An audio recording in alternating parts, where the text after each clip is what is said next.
Linus Tech Tips coverage of CES 2014 is brought to you by NCIX.com, your source for great technology, selection, and service, along with Corsair Memory and Western Digital. This, you guys, is not your average Corsair K70 keyboard.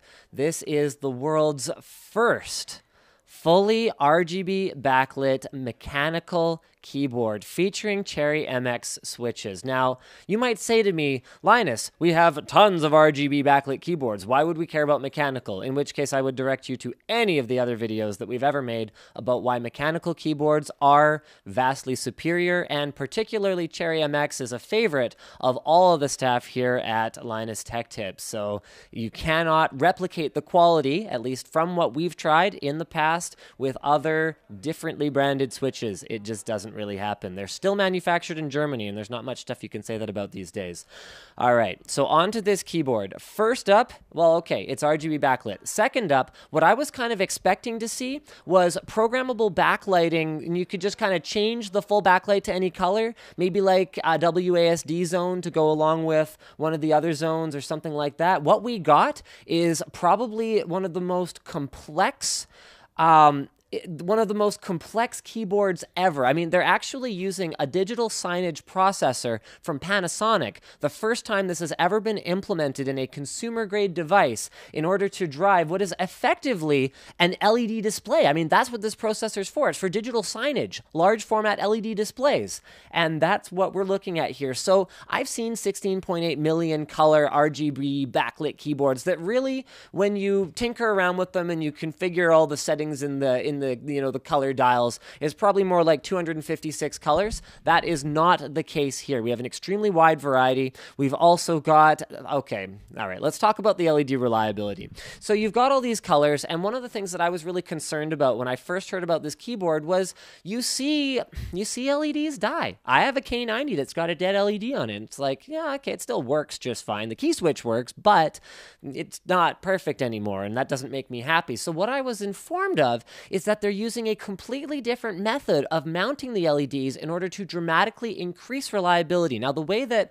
LEDs on keyboards apparently usually die is actually from ESD, so electrostatic discharge. And by mounting the LEDs within the key switch, rather than to the PCB of the keyboard, you can virtually eliminate that. So in spite of the fact that the LEDs are much more complex, we should still be looking at a situation where it's very difficult for them to fail, even over an extended period of time. Now, in terms of lighting patterns, Corsair has pretty much everything under the sun. You can do your standard, wave or breathing or fully lit here or color zones or individual colors on each key, or you can have, reactive fade-ins and fade-outs, and you can adjust the timing of that, or laser beams friggin' zapping across the thing. And they have a very complex piece of software that's going to launch at the same time as this keyboard that's going to allow you to configure a lot of that stuff. Don't worry, there'll be like an easy beginner's mode for just like, well, I just want an orange keyboard. Can't I just have that? No one's ever made an orange LED backlit keyboard before. Why can't I have that? If you want that, then that's still just fine. Or you can do some of the more advanced stuff. Or because they're keeping the software architecture open, you can even code your own way of lighting up the keyboard and have it do whatever you could possibly want. You can share that with friends, and Corsair is encouraging the modding community to just kind of take charge and run away with it if that's what they want to do. In addition to being fully programmable in terms of the lighting, every single key on the keyboard is fully programmable. We've seen this with SteelSeries' latest SteelSeries engine software, and it's something that I'm personally very excited about. I think it's great. So not only could you remap 1 to 7 if you wanted to, you could remap it to Control 7, so you can do macros, you can do straight remappings, whatever you want. Every key on the keyboard can be changed into something else if you prefer it that way. Now, of course, the question you're going to be asking me now is, Linus, how many hundreds of dollars am I going to have to pay for it? And Corsair is being very wishy-washy about it. They won't tell me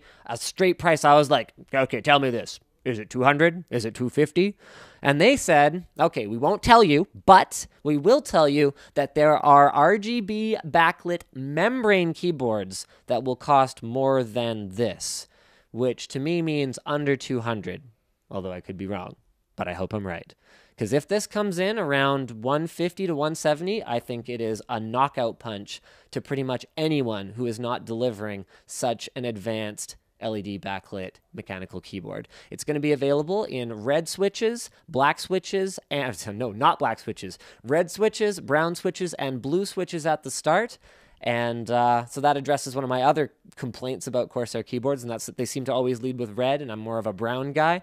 So there you go, guys. If you have always wanted an Easter-themed keyboard, Corsair will be delivering it sometime this year.